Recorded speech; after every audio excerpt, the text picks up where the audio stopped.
Hey guys, it's Mike. Recovered enough after my dancing lesson the other day. Figured I'd try to finish up. I noticed a couple things when I was going through. Uh, on that last video, the loads I was shooting, I was trying out. I was shooting those out of the carbine, but that was, yeah, I'm really prepared. Can't you tell? That was the Shooter's World Major pistol.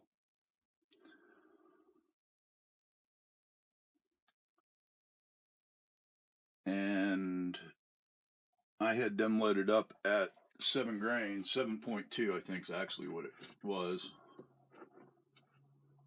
And I kept trying for 7 and kept getting 7.2, so I just went with 7.2. And one of the other powders I was trying out was the Shooter's World Ultimate Pistol powder. Now, a lot of the data for the Shooter's World is on the Lubbock's site. That's who makes them. The major pistol is Lubbock's number 37.1. Well, the ultimate pistol is 36.7, and they don't show any data for that. It is not a Lubbock's listed powder. It's a different type of powder. They're both real fine, almost like True Blue in a way.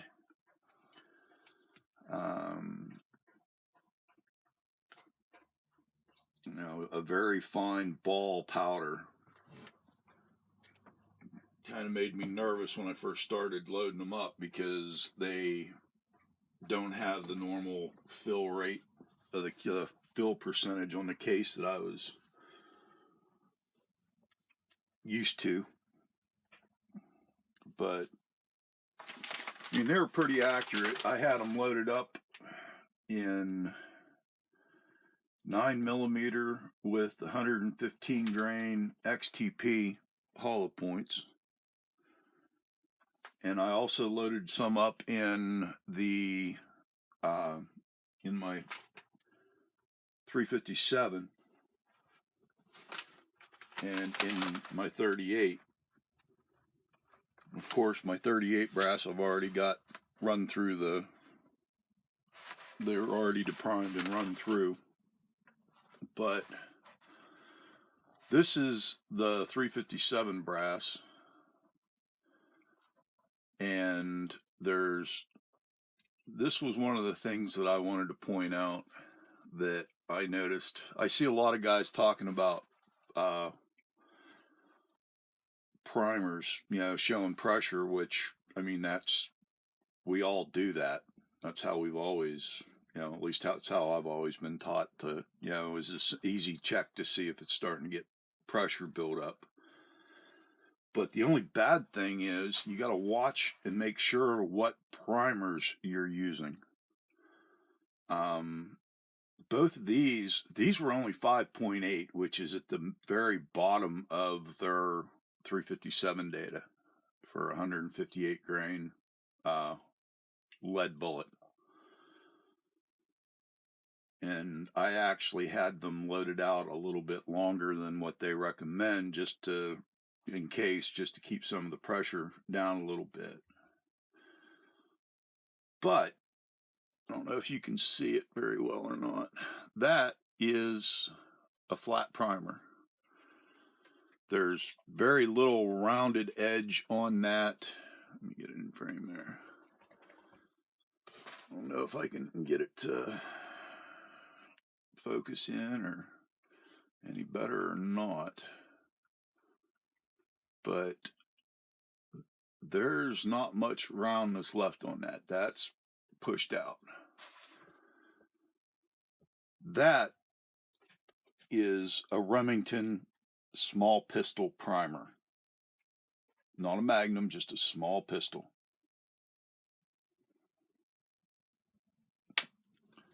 This one is the exact same load. All of them were loaded on my Hornady AccuLoad. But if you can look on that and you can see that one looks totally different. That is fully rounded.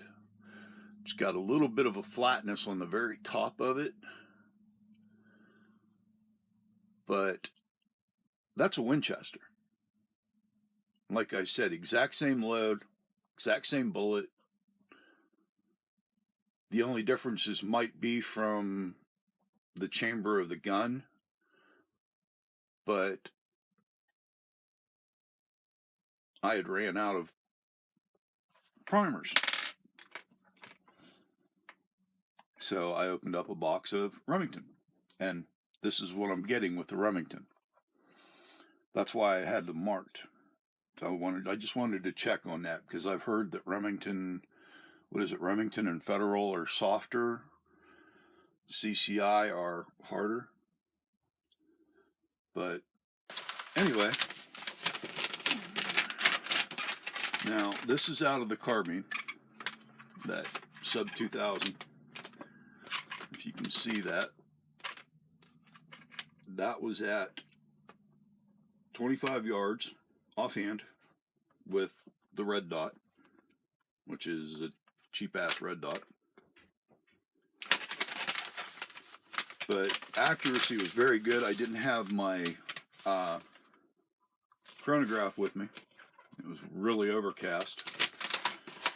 As you can see, yeah, that's it. I mean, if you look at it, there's very little soot on the case, and the primers on them these are the Winchester small pistol primers, and they are not showing any flattening whatsoever. This one was the ultimate powder, and I don't have the data on the side of the case, but it was 4.8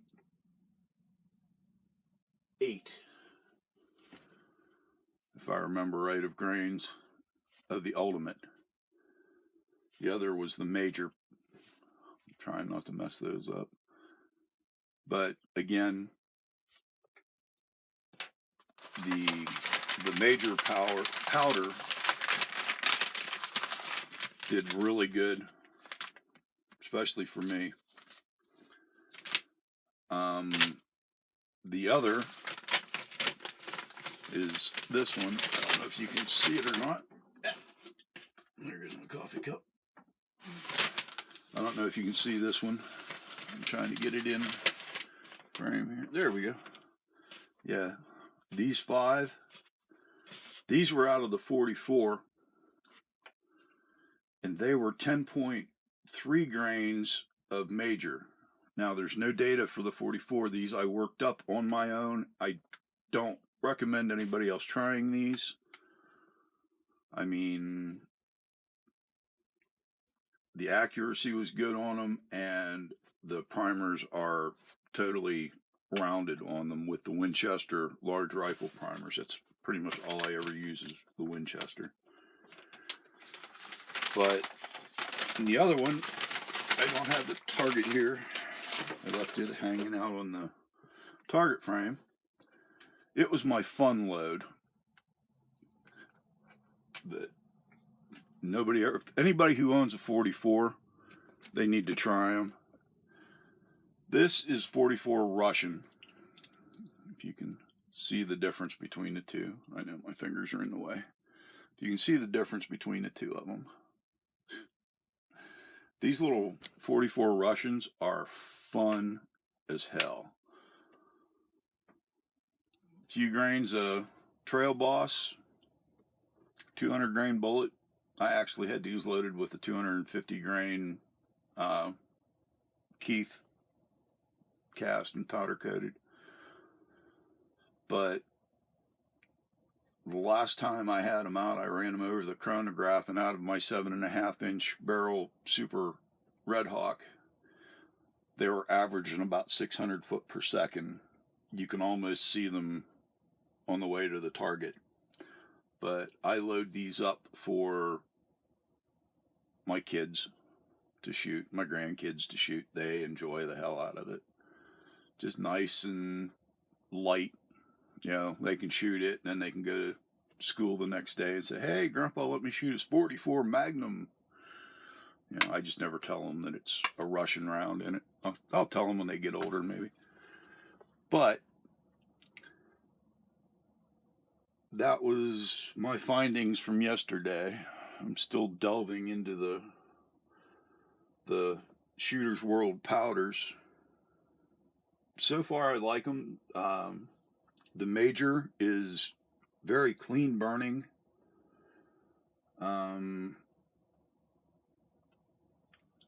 Had very little fouling in the barrel from it. The Ultimate was the same way. I also have the Match rifle powder, and it's still just a little too chilly to go out and sit at a range, because my rifle range only goes to 100 yards, but I've got to get back there and clear out all the deadfalls and stuff to get back to it. But otherwise, I've rambled long enough. Y'all be good. God bless.